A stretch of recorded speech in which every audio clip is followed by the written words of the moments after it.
जब कोई कहता है ना कि जिंदगी में सुकून चाहिए, मुझे बहुत हंसी आती है ये सुनकर। ऐसा इसलिए क्योंकि साला जिंदगी लड़ाई का नाम है, सुकून का नहीं। मुझे मजाक लगते हैं वो लोग जो कहते हैं जिंदगी दर्द देती है, तकलीफ देती है। नहीं भाई, जिंदगी तकलीफ नहीं देती है, बल्कि जो लड़ना नहीं जानते ना वो बस उम्र भर पिटते रहते हैं। तुम्हें पता ही नहीं है कि लड़ाई कहते किसे हैं। लड़ना शब्द बस सुना है तुमने, लेकिन लड़ा नहीं अभी तक। सिर्फ मैदान छोड़ के भागने वाले कायर की तरह, आलस्यपन का चादर ओढ़े बेशर्म की तरह पड़े हो बिस्तर पर। बस 2 वक्त का खाना मिल जाता है और तुम्हारा काम चल जाता है। बस कुछ ही सालों में मजदूरी करने पर मजबूर हो जाओगे और कहोगे साली जिंदगी दर्द देती है। दोस्त, जिंदगी दर्द नहीं देती। तूने कभी जिंदगी से लड़ाई लड़ी ही नहीं, इसलिए जिंदगी तुझे बार बार पीटती है। वो कहावत तो तुमने सुनी होगी ना, डर लगे तो वहीं डर से लड़ जाओ, वरना जिंदगी भर फिर उस डर के साये में जीते रहो। जिससे जितना डरोगे वो उतना डराएगा, रूह खींच खींच कर तुम्हें बहुत मारेगा। तुम्हें क्या लगता है तुम बच जाओगे? नहीं मेरे भाई, बस पिटते रह जाओगे। अगर लड़ना नहीं जानते तो यहाँ तुम्हें होना ही नहीं चाहिए।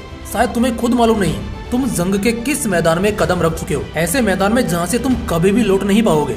सिर्फ या तो जीत सकते हो या जिंदगी भर के लिए पिट सकते हो। जिंदगी उनके साथ बुरा नहीं करती जो जिंदगी से भिड़ने की कोशिश करते हैं। एक वक्त के बाद तो खुद जिंदगी उन्हें उनकी राज गद्दी सौंप देती है। जिंदगी तो उसके साथ बुरा करती है जो लड़ता नहीं है, बल्कि सिर्फ भागता है। सिर्फ वो भागता रहता है, इससे पीछा छुड़ाने की कोशिश करता रहता है। तुम्हें क्या लगता है तुम बच सकते हो? कभी भी नहीं। तुम एक ऐसी जगह आ चुके हो जहाँ साले सबके सब हैवान बने बैठे हैं। तुम्हारी एक गलती और वो तुम्हें दबाने का एक मौका नहीं छोड़ेंगे। लेकिन अगर तुम उनके भी बाप बन गए तो फिर वही लोग तुम्हें सलाम करने के बहाने ढूंढेंगे। पता है, कुदरत खुद चाहती है कि हम एक लड़ाकू बने, तभी तो जब हम पैदा होते हैं क्या वो पल आसान होता है? बिल्कुल भी नहीं। उसके लिए तुम्हें बहुत ज्यादा दर्द भी सहना होता है, घुटन भी झेलनी होती है, बहुत सारी चीखें भी तुम्हारी निकलती हैं, तब जाकर कहीं तुम पैदा होते हो। पहली लड़ाई तो पैदा होने से हो गई, इसके बाद तुम्हें हर बार लड़ना होता है। जब चलना सीखते हो तो बार बार गिरते हो, तब उस चोट से लड़ना पड़ता है। जब बचपन में जीत नहीं पाते तब खेल से लड़ना होता है। जब स्कूल में कोई चिढ़ाता है तो उससे लड़ना पड़ता है। लड़ाइयाँ होती हैं और बहुत ज्यादा होती हैं। स्कूल में फिर किताबों से लड़ना पड़ता है। ये लड़ाई एकदम सही चल रही होती है, फिर अचानक तुम बड़े हो जाते हो। तुम्हारे दिलो दिमाग में वो बुद्धि आ जाती है, वो समझदारी बस जाती है जो तुम्हें भटका देती है। जिंदगी की वास्तविकता नजरअंदाज करना शुरू कर देते हो।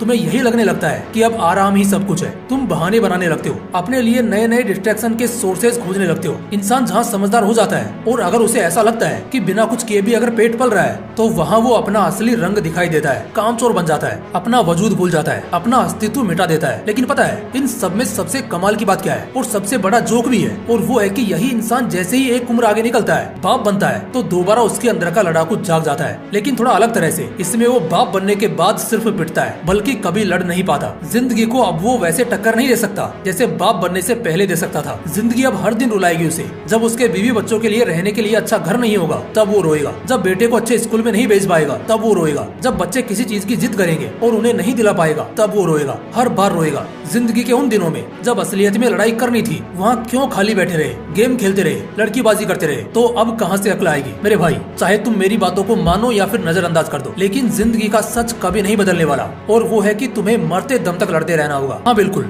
जिंदगी के आखिरी पल तक। उस आखिरी पल तक जब तक तुम्हारे जिस्म में जान है, तुम्हारा खून ठंडा नहीं पड़ना चाहिए। बहुत सारे लोग अभी ऐसे होंगे जिन्हें किसी से मोहब्बत होगी, मगर अफसोस वो कुछ कर नहीं सकते, क्योंकि उन्हें अपनी मोहब्बत हासिल करने के लिए साबित करना पड़ेगा, अपने प्यार के लिए भी लड़ना पड़ेगा। आज है वो दिन लड़ाई का। आज तो तुम्हारे दुश्मन और भी कई सारे हैं। फोन दुश्मन नहीं, दोस्त होता है, लेकिन इस दोस्त को अगर बार बार धोखा दोगे तो बिना किसी शक के ये भी तुम्हें तकलीफ तो देगा ही। हर वो चीज जिसे आज तुम अपना दुश्मन समझते हो वो असल में चैलेंजेस हैं जिनसे तुम्हें लड़ना है। बुरी बात यह है ना कि यहाँ सिर्फ और सिर्फ तुम लड़ ही सकते हो बस, और कुछ नहीं कर सकते। तुम ना तो यहाँ से भाग सकते हो ना फिर पीछे हट सकते हो। कोई दूसरी चॉइस नहीं है तुम्हारे पास। हर दिन एक लड़ाई है, हर शाम एक लड़ाई है। तुम्हें पता है हमारे शास्त्र क्या कहते हैं? हमारे शास्त्र कहते हैं कि जो शख्स लड़ना नहीं जानता उसकी जगह परलोक, पृथ्वीलोक या स्वर्ग लोक, तीनों लोकों में कहीं भी नहीं है। वो सिर्फ और सिर्फ पीड़ा भोगने के लायक है। तुम्हें ना चलो जरा भविष्य की सैर करा कर लाता हूँ। आज जो तुम इस दुनिया को देख रहे हो ना, ये आज के मुकाबले हजारों गुना ज्यादा खराब होगी। आगे खाना पानी तक के लिए लड़ना पड़ेगा। ऐसा होगा कि लोग किसी को खाने तक नहीं देंगे। जो ताकतवर होगा या जो बुद्धिमान होगा सिर्फ वही बचा रहेगा, बाकी सारे खत्म हो जाएंगे। भविष्य मलिका कहती है लोगों को बाद में अपने आप को जिंदा रखने के लिए भी लड़ना पड़ेगा। तब क्या खाक सामना करोगे तुम इस दुनिया का? सिर्फ अगर कुछ कर पाओगे तो बस इतना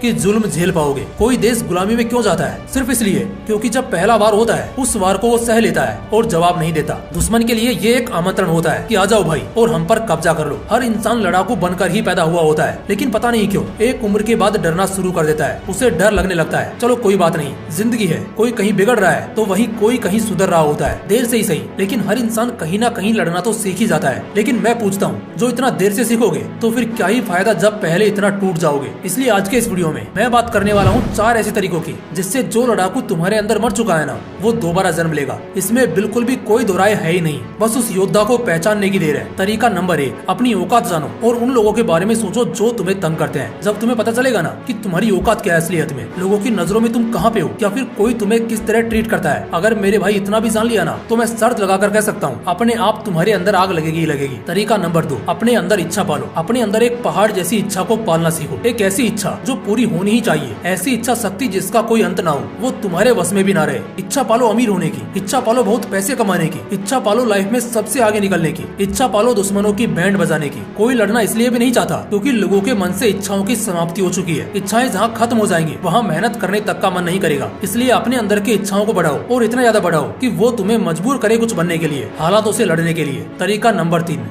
जुल्म मत सहो। जुल्म जब भी हो तुम पर, तुरंत सीधे खड़े होकर उसके खिलाफ आवाज उठाओ। दुनिया में ना कोई ऐसा पैदा नहीं हुआ जो तुम्हारी आवाज को दबा सके, चाहे कुछ भी हो जाए। जुल्म मत सहना कभी। कोई तुम्हें चिढ़ाए, कोई तुम्हारी आवाज दबाने की कोशिश करे, कोई चाहे कुछ भी करे, चाहे जैसी भी स्थिति हो, कैसी भी परिस्थिति हो, जुल्म मत सहना। किसी को खुद पर हावी मत होने देना। ये इकलौती ऐसी चीज है जो तुम्हें उकसाएगी लड़ने के लिए, और इसी चीज से तुम्हारे अंदर का योद्धा जाग जाएगा। तरीका नंबर 4, ताकत बढ़ाओ। ताकत से मेरे कहने का मतलब है कि जो तुम्हारे शरीर की ताकत है, दिमाग की ताकत है, इन्हें बढ़ाना शुरू करो। ताकत बढ़ाओगे तो हर लड़ाई में तुम सेफ रहोगे। बहुत लोगों के पास पैसों की ताकत होती है, तो वहीं बहुतों के पास लोगों की ताकत होती है, शरीर की ताकत होती है, या फिर पहचान की ताकत होती है। मगर मुद्दा ये है कि ये ताकत होनी जरूर चाहिए, इसलिए ताकत बढ़ाना बहुत जरूरी है। तुम जितने ज्यादा ताकतवर होगे, लड़ने से तुम्हें उतना कम डर लगेगा। लड़ाई में बेशक ताकत बहुत मायने रखेगी, इसलिए ताकतवर बनना सीखो। फिर मिलते हैं नेक्स्ट वीडियो में एक नए मोटिवेशन के साथ। जय हिंद, जय श्री कृष्णा।